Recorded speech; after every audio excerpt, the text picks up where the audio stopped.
এই কেকটার অর্ডার কিন্তু এসেছিলো আমার কাছে মেদিনীপুর থেকে। হ্যাঁ, তোমরা ক্যাপশনটা ঠিকই দেখেছো। তাই বলে কিন্তু আমি মেদিনীপুরে ডেলিভারি দিতে যাইনি। এই দিদিভাইটা আমার ভিডিও ফটো দেখে আমাকে এসএমএস করেছিল। তারপরে আমি ফটো দেখে চিনতে পেরেছিলাম আমি যে স্কুলে পড়াশুনো করেছি ওই দিদিভাইটাও সেই স্কুলেই পড়াশুনো করেছে। তো তারপরে কথা হলো। তারপরে আমাকে বলল যে, "বোন আমাকে একটা ছোটো দেখে কেক বানিয়ে দিতে পারবে?" তো আমিও রাজি হয়ে গেলাম। তারপরে দিদিভাইটার আবদার ছিল, "বোন তুমি কি কেকটার মধ্যে ১০০ টাকা লুকিয়ে দিতে পারবে?" আমি তো কিছু না ভেবেই হ্যাঁ বলে দিয়েছি। তারপরে যেই কথাবার্তা হয়ে গেছে তারপরে আমার মনে পড়েছে, এই মা আমি যে কেকটার ভিতরে ১০০ টাকা লুকাবো কিন্তু সেটা কীভাবে লুকাবো? সেদিন আমি আবার হাই স্কুলে গেছিলাম আমার হাতে বানানো কেক আর চকলেট নিয়ে। তো তারপরে সেদিনই অর্ডারটা ছিল আর কিছুক্ষণের মধ্যেই অর্ডারটা দিতে হবে। তো আমার কাছে এয়ারটাইট পেপার ছিল তাই ভাবলাম যে ওটার উপর র্যাপিং করে তারপরে আমি কেকের ভেতরে এটা ইউজ করব।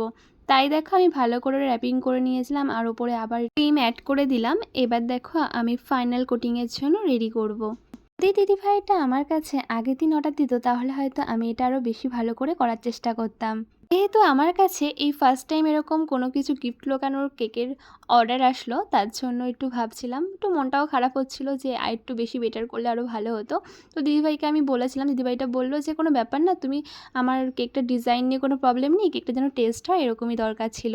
তো আমিও ঠিক আছে রাজি হয়ে গেলাম। দিদিভাইকে আমি কিছু ফটো পাঠালাম। তার আগে দিদিভাই এই যে কেকটা বানাচ্ছি এর সেম একটা কেক আমি আগে শেয়ার করেছি।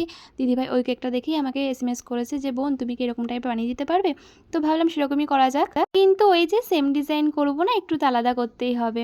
দেখো আমি গ্রিন কালার দিয়ে ওখানে একটু দাগ দিয়ে দিয়েছি যাতে বুঝতে পারি টাকাটা আমি কোথায় রেখেছি সেভাবে ডিজাইন করব। তাই দেখো এবার ভালো করে ফিনিশিং দিয়ে দিচ্ছিলাম।